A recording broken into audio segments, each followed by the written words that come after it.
Good morning, good afternoon, or good evening, wherever across the globe you may be joining us. My name is Toby Dalton.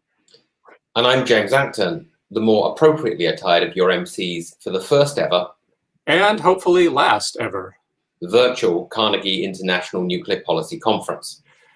We direct the nuclear policy program at the Carnegie Endowment for International Peace, and we would far prefer to be speaking to you all in person during our regular biennial gathering in Washington. Obviously, the pandemic has made that impossible this year, as it has impacted so much else around the globe. We hope that those of you tuning in, your families and colleagues, remain safe and healthy, and we wish for better times ahead for all of us. We have done our best to assemble a worthy virtual facsimile of this event, known famously or infamously, probably depending on your perspective, as NukeFest, which you can tag on Twitter. Rather than the two jam-packed days of programming that we usually organize, we have bowed to the reality that for all of us, the appeal of yet another video seminar or conference has dimmed considerably over the last months. So we have opted for a more focused agenda spread over 3 days and with multiple time zones in mind. Now, paring down an inclusive agenda to just a few key issues necessarily leaves some major problems untouched. But over the next few days, you'll see several key themes running through the various sessions. These include the challenges and implications of a new period of strategic competition that is spurring the associated modernization of nuclear programs, the effects of these developments in key regions, and options for pursuing risk reduction and arms control, especially in light of technological and geopolitical change. For the first time, reflecting increasing attention in the United States and in many other countries, we will also feature a discussion on how diversity, equity, and inclusion efforts relate to nuclear policy challenges, with particular focus on equity and anti-racism. We hope this session contributes to existing conversations and spurs more creative thinking. We look forward to revisiting this important issue again at the next conference to see what progress has been made. Another part of our commitment to make this conference diverse and inclusive is our efforts to ensure the equitable representation of women. In 2019, for the first time, a majority of our panelists and speakers were women, and the same is true again this year. So these are the parts of the agenda that are visible to all of you, but they are not the entirety of the conference. In addition, building on programming initiated in 2017, we are continuing the Young Professionals track, which has proved to be especially tricky to arrange in a virtual format, as my colleagues can attest. We had immense interest in this programming for graduate students and professionals in the first 5 years of their careers. We randomly selected 130 out of over 400 people who expressed interest in this option. Now, like in the Olympics, that program kicked off before the opening ceremony, with several mentoring sessions occurring already this morning. There will be a total of 23 hours of programming specifically for young professionals. In addition to small mentoring groups, we'll host breakout discussions, several organized by our partners at WCAPS and CSIS Pony, as well as a career panel and a networking event, which we guess will be sort of like speed dating by video. We are indebted to our colleagues Fiona Cunningham, Erin McLaughlin, Megan Dubois, and Catherine Buchanan for their exceptional work over the last months on the Young Professionals track and the conference as a whole. Now, if you're listening to me, then you've already figured out at least the basics of our conference platform, or you found our live stream.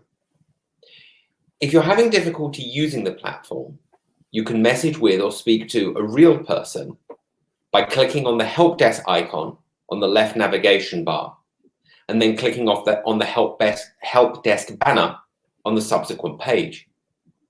You can also email us at info@ceip.org. In order to ask questions to panelists and speakers, you'll need to be logged into the platform. When you've navigated to the main stage, you'll see the chat box on the far right toolbar. You'll need to use this and not the more general event chat to ensure that your question can be relayed to the moderator. Even a virtual conference like this is resource intensive, perhaps surprisingly so. And we would like to acknowledge and thank all of our funders who have made this event possible. The Carnegie Corporation of New York, the John D. and Catherine T. MacArthur Foundation, the Dutch Ministry of Foreign Affairs, the German Federal Foreign Office, the Ministry of Foreign Affairs for Finland, the Royal Norwegian Ministry of Foreign Affairs, the Swiss Federal Department of Foreign Affairs, the New Land Foundation, the Prospect Hill Foundation, and the Edgerton Foundation. Unfortunately, we do not have an official beer sponsor for this edition of NukeFest. As Toby mentioned at the top, we very much hope that this will be the last virtual Carnegie International Nuclear Policy Conference. In fact, we're already planning an in-person event for October 27th and 28th, 2022. You're going to hear this repeatedly over the next year or so, but we are changing venues to the Hyatt Regency Washington. So please don't be the person who shows up at the Reagan building at 7:30 a.m. on a Thursday morning 16 months from now and wonders where everybody else is. And for those of you that would like to make the 2022 Carnegie Conference a necktie-free zone, please consider this your invitation to leave them at home. Or don't. And on that sartorial note, it's my pleasure to hand over to our moderator, Shashank Joshi, for our opening keynote address. Shashank is currently the defense editor at The Economist, which means you've almost certainly read his work, though perhaps without realizing he wrote it. He's also a prolific author whose career has spanned not only journalism, but also academia and think tankery, with stints at Oxford University and the Royal United Services Institute. Shashank, let me hand over to you and invite you to introduce our first speaker. Good morning, James. Good morning, Toby. Thank you both for that fantastic introduction. It's my great privilege to open the conference with what I hope is a very wide-ranging and stimulating discussion with the Foreign Minister of Norway, Ine Eriksen Søreide. I'm very, very pleased you've given us your time, and thank you very much for joining us, Foreign Minister. Well, thank you so much for having me. I'm really grateful and honored to be here at this very, I would say, important conference, but also a conference that really stands out in the calendar every year to be something to be reckoned with. And I can tell you that it was probably the only thing that could let the Prime Minister give me 40 minutes break from the last cabinet meeting before summer. So she even lended me her office. So I'm in her office now. And she's doing the cabinet meeting downstairs. So I'm very, very happy to be here. Great. I'm pleased you found sanctuary in someone else's office. Foreign Minister, you've been Foreign Minister for 4 years. Before that, you were Minister of Defence. Before that, you were Chair of the Foreign Affairs and Defence Committee of Parliament. So you have very long experience and engagement with all of the issues that we'll be discussing today. I think it's worth beginning with a stock take, just to reflect on the mood on nuclear policy issues. It feels pretty glum. Whether it's on arms control, we have seen treaty after treaty, pact after pact collapse. Whether it's on strategic stability, we have new, more exotic weapons that seem to challenge traditional ideas of strategic stability. And the proliferation picture around the world doesn't look fantastic either, with arsenals growing in many regions and states escaping the shackles of proliferation in many parts of the world. So just to begin with, how do you talk yourself out of pessimism, if indeed you succeed in doing so? Well, it's a good question given today's framework, and I think that sometimes we have to lend some time to history to see what can be done in a very demanding and challenging environment. There is no doubt that many of our regimes are under severe pressure, and some of them also have been abandoned, as we all know. But we have seen repeatedly, I think, that under crisis and hardship, there is also opportunities arising. We saw it after the Cuban Missile Crisis. We have seen it after the Cold War, how conversations and dialogue has started as a result of the states' need to have a dialogue on specific issues to make sure that we do not have a situation where a miscalculation, a misunderstanding could lead to a catastrophe. So I do think that there are some, I would say, ray of light in the horizon, so that we can work on what we have and try to make things stronger. And I would just like to give 2 very concrete examples, or maybe even 3. One of the things that Norway has been working on ever since 2007 is the issue of verification. I think we all know that for disarmament to be credible, we have to have also good verification measures and methods. So what started out as more or less a very practical cooperation between us and the UK has developed into a bigger issue where we have taken this into the UN context as well. We led the expert group on this. We're now going to lead the next expert group. And it is remarkably enough, I would say, in this context, one of the very, very few areas where we can work without the polarized debate. And to me, that is a very good starting point, because the debate is extremely polarized. It's very, very difficult to get any kind of movement on the bigger issues. So that's why we wanted to start with the pragmatic work that both nuclear weapon states and non-nuclear weapon states could agree on. We've also now taken up the issue of irreversibility, which is also extremely important. And those are 2 of the 4 main factors that we need to have in disarmament.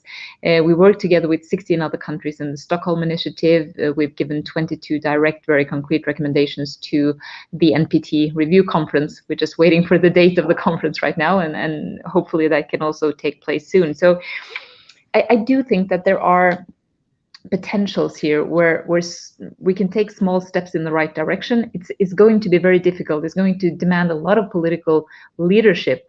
But my experience with this over the past almost 12 years is that if we try to leave the kind of big power politics aside a little bit and work on concrete measures, we do see that there are huge potential for progress if we use it wisely. We also, of course, have to keep in mind that much of the structures that we're talking about, the reason they are under pressure is, of course, big power rivalry. It's about agreements being old, not abided by, and so forth. But overall, it's generally in most big powers' interest to have a framework and an architecture around disarmament. So to be very honest, I think that I could say I'm a born optimist, but you cannot always be an optimist in these senses. However, I think it is a fair amount of, I would say, optimism, or at least the reason for looking at this with a pragmatic view and thinking that especially a small country like Norway can do something on the pragmatic side. And I just want to close by saying that having heard the results and the discussions from the meeting between President Biden and President Putin last week, I'm also quite reassured that they are actually working on a dialogue that will be vital for the non-proliferation work ahead and also the disarmament work ahead. Thank you very much. You talked about verification and you talked about irreversibility. And I hope we can come back to those ideas a little bit later when we talk about technology, because I think that's perhaps somewhere where those 2 ideas intersect. But before we do that, let's actually spend a little bit of time on the big power politics, because it's unavoidable. And let's begin with Russia. Norway has perhaps a more nuanced relationship with Russia than many other NATO powers, you could say, and you have a sort of a very particular set of geographic circumstances and others. How stable or unstable is the NATO-Russia nuclear relationship from your vantage point? It's obviously great that we had a constructive summit and the beginnings of a dialogue on that. But in the big picture, things look relatively challenging. How do you see that? Well, I agree with you that it looks a bit challenging. And we were the first ones to actually regret the abandonment of the INF treaty. But at the same time, I think we all know that a treaty that is over time not being abided by one of the parties will lose its relevance. It's not going to work in the long run. And the consultation that also the previous American administration did with NATO allies was actually very important. And of course, for us as a NATO ally, we are always looking to coordinate our messaging, coordinate our policies with allies. At the same time, we're neighbors with Russia, which means that we have a working relationship. We have a pragmatic relationship on issues. We work, for instance, together on nuclear safety. We've been working together on that for more than 20 years, spending a lot of financial resources and also political commitment to this. At the same time, we of course, we disagree with Russia on major issues, and their assertive foreign policy and the human rights situation in Russia is of course something that we always not only talk to Russia about, but we also impose measures that are in line with our policies in that regard. So for us, it's possible to do both. But I do think that, as I said in my previous intervention, we do think honestly that all major powers have an interest in having a stable regime around disarmament and non-proliferation. We think that is, at the end of the day, serving everyone, although it may be difficult. And on NATO's part, we have suspended the military cooperation with Russia as of 2014. We've done it bilaterally. But at the same time, we remain open to dialogue from NATO's side. And one of the things that we have been urging Russia to do or two things, more or less.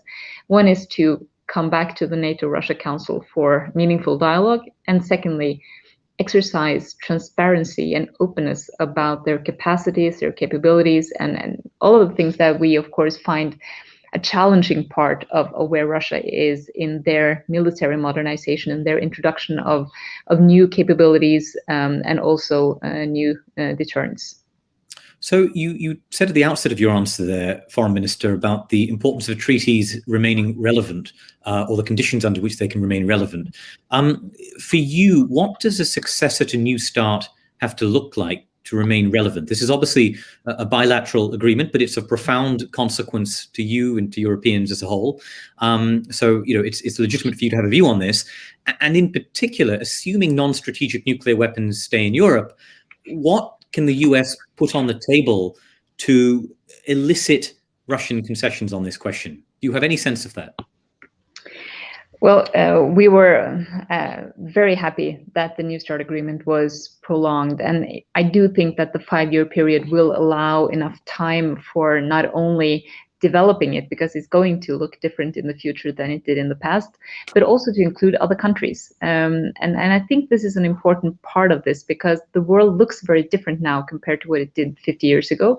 It also is vital, I think, to include new countries who are now very much working on their capabilities, working on their technological advantages, and can become a challenging part in this. And that is why we work on that together with others.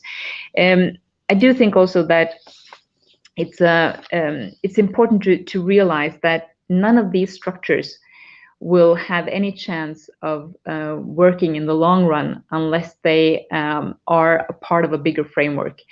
My fear is that we will, if this change doesn't happen, we will have a situation where there is maybe only 1 or 2 frameworks left. And for us, the NPT, of course, is the most important framework, the backbone of all of this.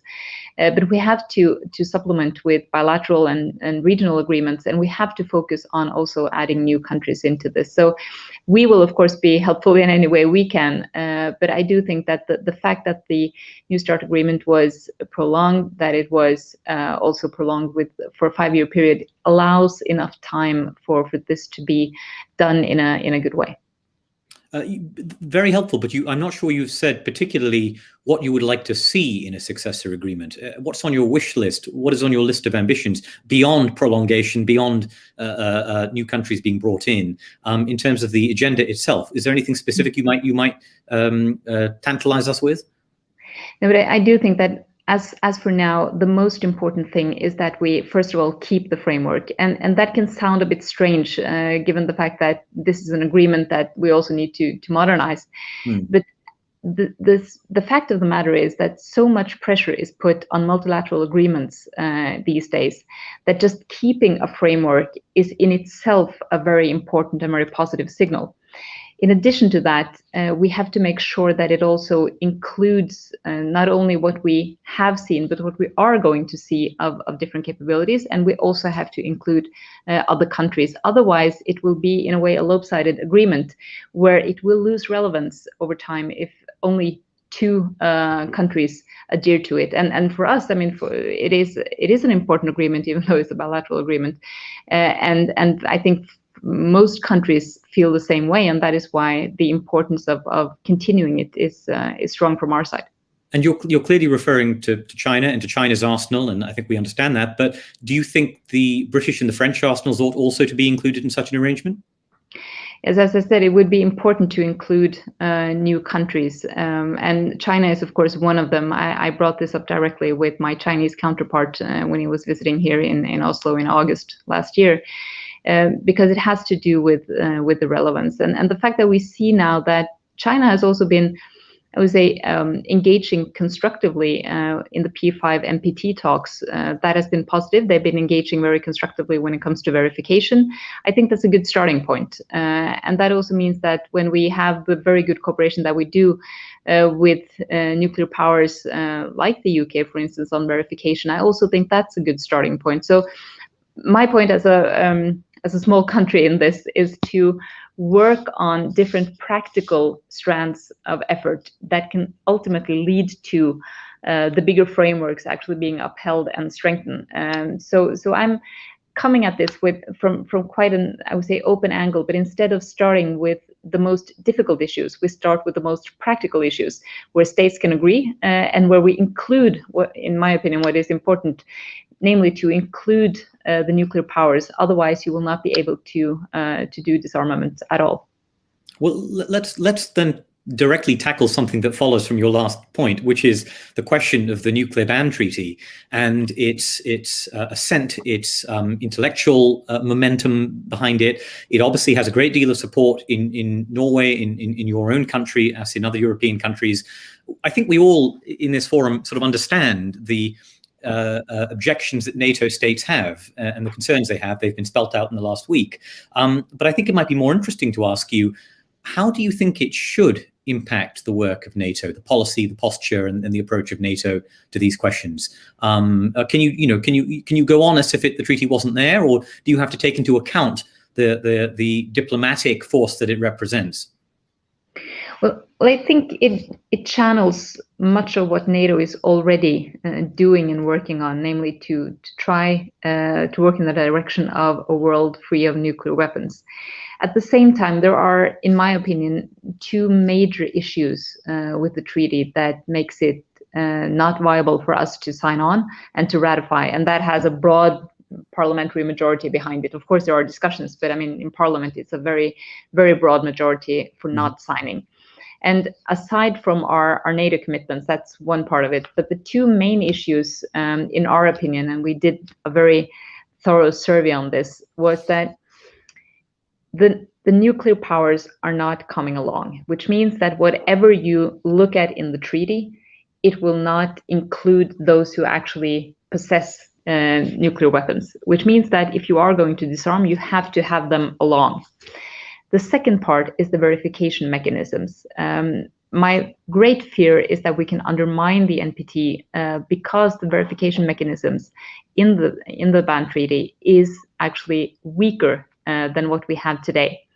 So in order to actually achieve what is our common goal, and we can discuss ways of getting there, and we can discuss whether or not it's the right way or not, but there is no doubt that if we are going to achieve our common goal, we have to have good and strong verification mechanisms, and we have to have the nuclear powers on board. Otherwise, it is not going to get any results from working this way, and that's our big concern about what is taking place right now. The goal, the aim, fully share it. The road to getting there is something that we disagree on. Sure. Before I follow up, can I remind everyone, I'll be opening this up to questions in just a couple of minutes. So please do get your questions in. We'll convey as many of them as we can to the Foreign Minister for at least 20 minutes of the time we have available. But before I do that, let's just, you ended that point on verification, and you opened with verification as well. The role of technology in all of this is a kind of double-edged sword.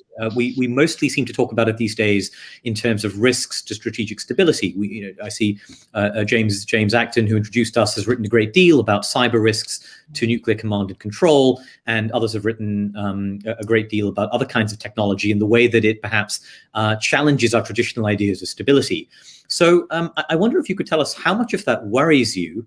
What are your technical experts telling you behind the scenes? Are they saying this is a real issue that you need to devote more attention to? And to what extent does technology enable you to make breakthroughs on the areas that you mentioned, verification, irreversibility? Are there any examples of that you might share with us? Well, I do think that new technology, of course, opens up a lot of opportunities. And I think all of us in this conference virtually, we think that it's a good idea to make the best use of new technology, and that technology in itself doesn't pose a challenge, but it's more or less the use of it or the not so qualified use of it. At the same time, we also do think that it poses some challenges if we are not able to tag along with normative framework and legal framework, and also frameworks around the use of new technology. And what we have seen is that much of the new technology that we are seeing right now can also quite strongly hamper much of the not only technology, but also the civilian instruments we have. I mean, Norway, as many other countries, we depend also quite a lot on different early warning mechanisms, on satellite communications and so forth. And if you have capabilities that are also able to hamper that, it would be a big challenge. So I do think that the idea of strategic stability also is very often narrowly linked to deterrence as such. I think we have to open up that scope and not only think about deterrence, but also think about what I would say, how to put it, discouraging countries from attacking each other is also part of the strategic stability, not only the technological aspect of it.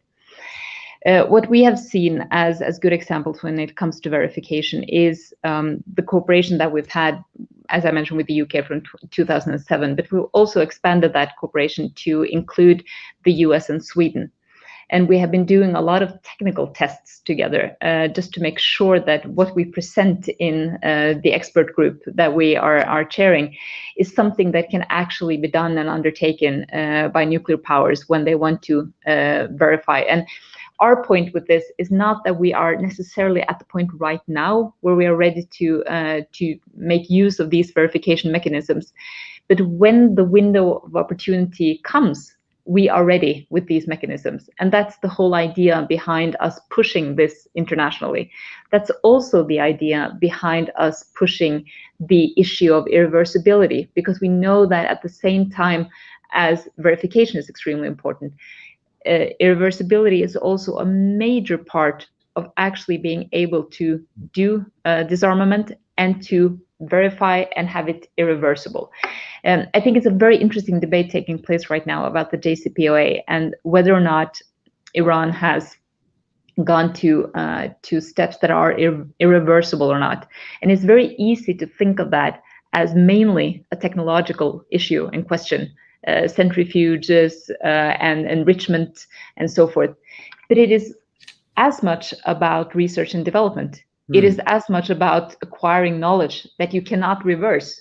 So it's a really interesting mix of issues and challenges that I think when it comes down to having expert groups on this and putting this into a UN context, it can potentially provide a very, very important framework and a foundation for the disarmament that we all agree on. Your point about irreversibility, I think, is fascinating, both the technical and the human research and development side. Can you tell us a little bit more about the lessons you have pulled out of your cooperation with other countries? Are there things you know now about irreversibility and how to bring it about that you didn't know 3 years ago when you began this job, or perhaps that weren't around when you were Minister of Defense?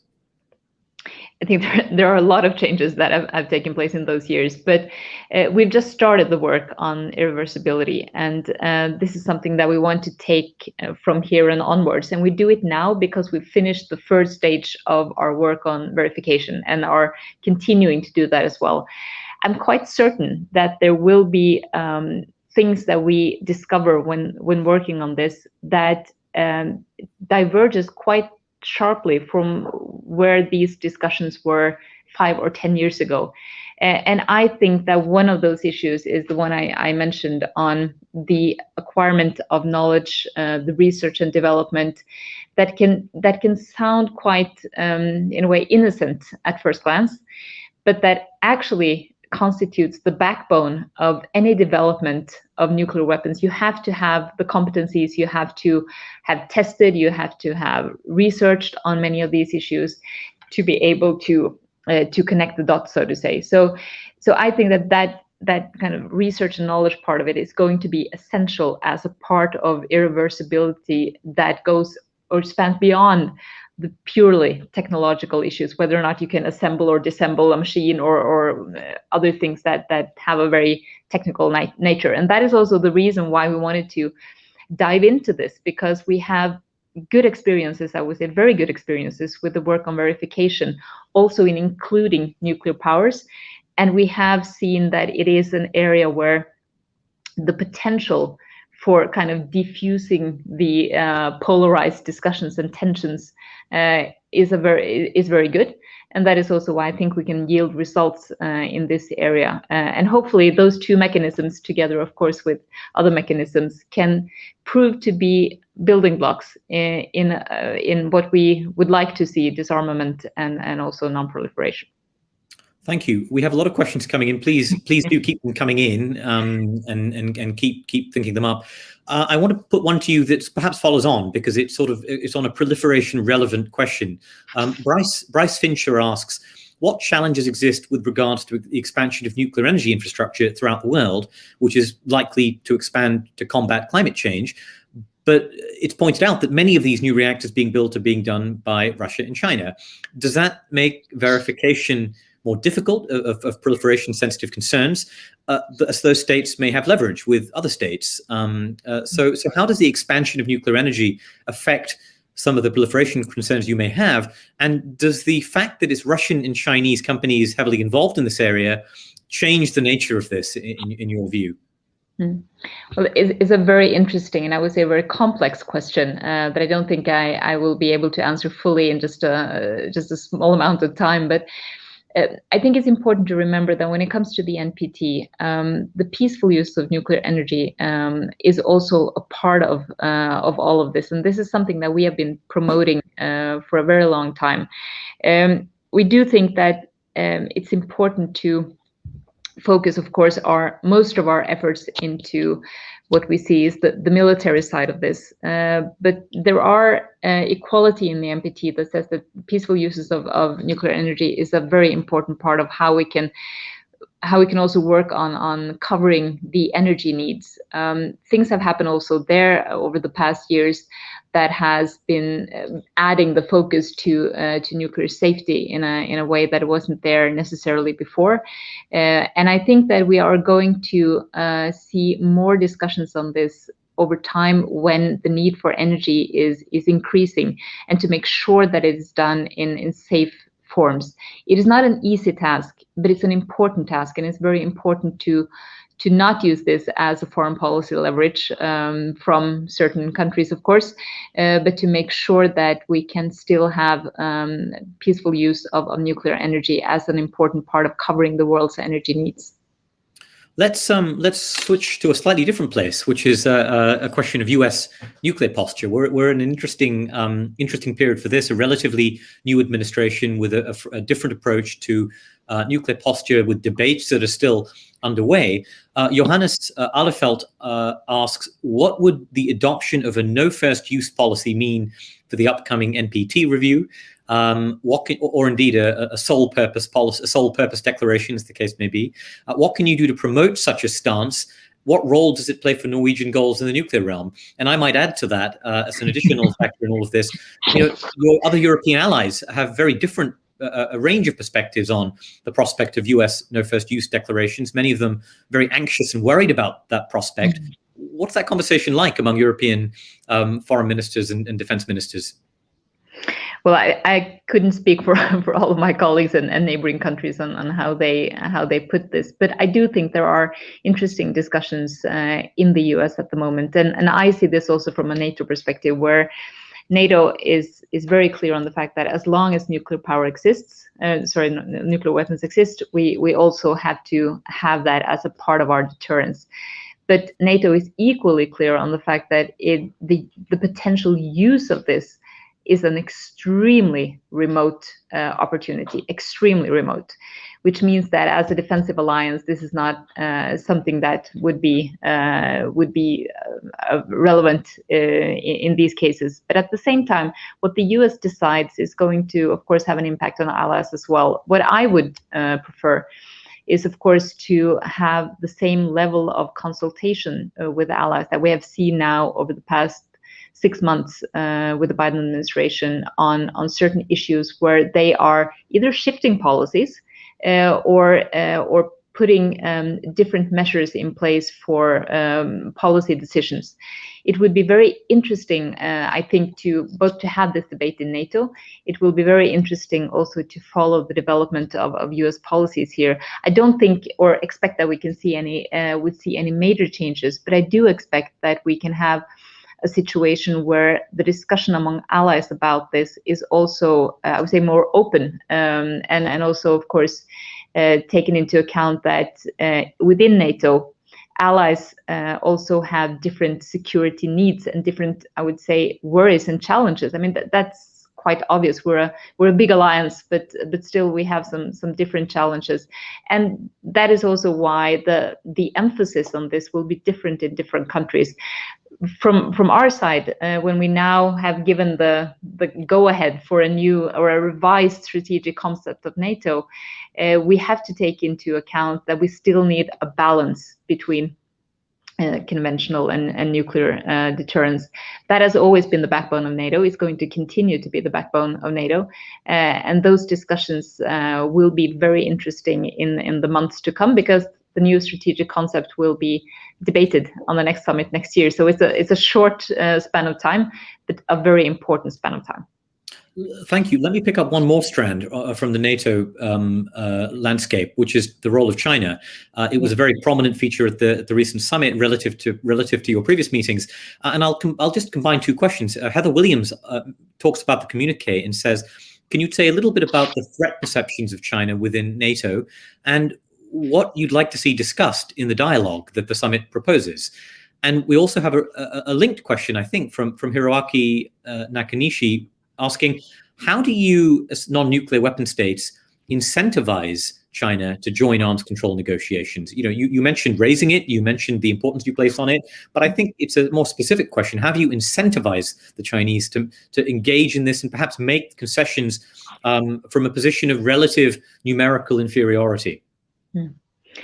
Well, to the first question on threat perception, I think it's important that even a regional defense alliance like NATO for the North Atlantic has a full kind of situational awareness and an outlook of what is potential challenges and threats for our alliance.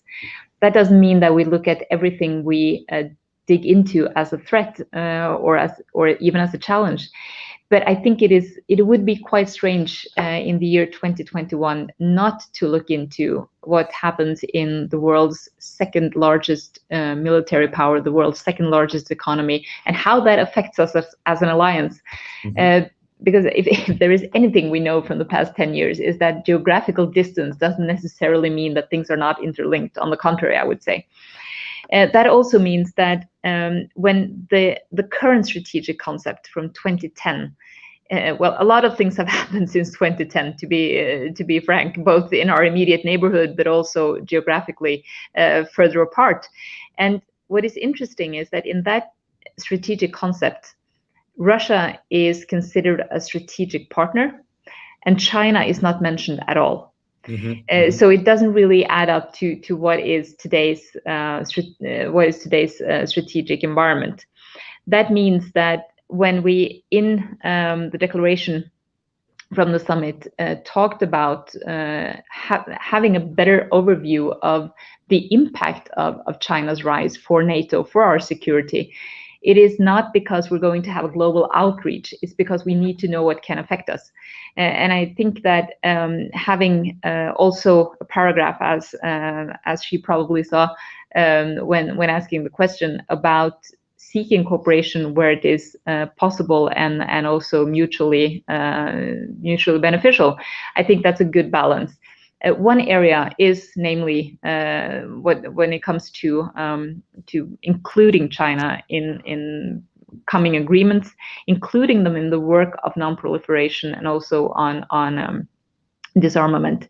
And even though there is an inferiority when it comes to sheer numbers, there is of course also a technological development that is quite staggering many places right now, which means that it doesn't always come down to numbers. It also comes down to technology and what is being done within the realm of a certain nuclear program, for instance. So what we have been trying to do, in addition to bringing this up with the Chinese, that they also have an interest in this cooperation, is to look at what we can do practically together. And that is why I think that what China has done constructively in this regard is to work with the P5 on the NPT, which has been good. That dialogue has been quite constructive. So has China's, I would say, contributions to the verification issues, both within the expert group talks, but also to have a desire to actually contribute in this regard. We see that as positive, and we see that as a way of engaging for a goal and an aim further down the road, that is inclusion in agreements. Thank you. I'd like to put to you two questions again, which are related closely to each other. One of them by Mariana Nascimento Plum, and she asks, could you please comment on the recent British decision to increase the cap on its nuclear weapon warhead stockpile and its decision to lower transparency in terms of reporting? How does this affect disarmament, and how do you end polarization when nuclear weapon states are making these kinds of decisions? And I think related to that is a question by Eva Gain, who asks, how can the modernization of nuclear weapon arsenals by nuclear weapon states be reconciled with their disarmament obligations? I think we'd value your opinion on that. Well, again, to a big and important question. When it comes to the strategic review from the UK, first and foremost, I think it's a way for the UK to answer up on the changes that have taken place since the previous strategic review. We have discussed very directly with the UK that we think the development in this kind of removing the cap is not necessarily something that we would see more of, because it is not necessarily a step that is moving in the right direction. And that is also why we bring that directly up with our good friend and ally, the UK. And on the second question, whether or not modernization is in line with disarmament and non-proliferation, I think there are two ways of seeing that question. One way is, of course, to just say straight out that no, it is not in line with disarmament and non-proliferation. On the other hand, it can certainly be a way of enhancing security and safety, which of course also is a part of this, to avoid accidents from happening, to avoid things going wrong with a nuclear arsenal that is potentially extremely dangerous. So there are different ways of seeing that, but overall, I think that one of the greatest achievements that we've had for the past 50 years is the reduction of warheads and the number of warheads, and that is a development that has to continue. And that is also the light that we see the UK strategic review in, that we'd like to see this decline. It has declined with enormous amounts of warheads over the time, but it can't stop now. It has to continue, but it has to do so in a shape and a form that actually allows for non-proliferation and disarmament to take place. Thank you, Minister. I think we have just over 2 minutes left, so I maybe have to squeeze very quickly one more little question into you, if you don't mind, which is about North Korea. Colleen Moore asks, what should European powers do to work with the United States and others towards the denuclearization of the Korean Peninsula? And I would ask you more frankly, is it time to accept that North Korea is an arms control problem and no longer a proliferation problem? Well, again, both are very good questions. There's no doubt that engaging with North Korea is a very, very difficult strand of effort because the country is so completely closed, and those efforts that have been, none of them has been successful. I am, however, and that's a bit of a sidetrack, but I mention it nevertheless because I have seen over the past only weeks, the admittance by the leader himself that there is a humanitarian situation in the country, amongst other things, which can be used as a door opener for discussions on other issues as well. And I do hope that the US again will pick up with the conversations and the discussion that can ultimately lead to an improved and more secure situation. At the same time, it is not. I'm not entirely sure if it is fruitful to put up a division saying that it's either an arms control issue or a non-proliferation issue. I do think, yes, still it's both of them. And the idea and the goal, of course, both with the sanctions but also with the policies, is to get North Korea to return to a negotiating table to make sure that they eliminate their nuclear weapons program. And I think that historically also, all of these discussions has contained elements for both. Even though you discuss non-proliferation and every diplomatic effort discussing this has also included issues of freeze, of moratorium tests, and so forth. So I think it's a bit of both. It's very difficult to kind of separate them and say that it's either the one or the other, and we have to work along both strands of efforts to actually achieve results in this as well. Wonderful. Well, Foreign Minister, I think that's all we have time for, but thank you so much for discussing such a wide range of subjects with us. Enormous food for thought to kick us off and for the subsequent days of discussion. And we all very much appreciate your views. So please join me in thanking the Foreign Minister. And I will pass it back to you, Toby. Thank you.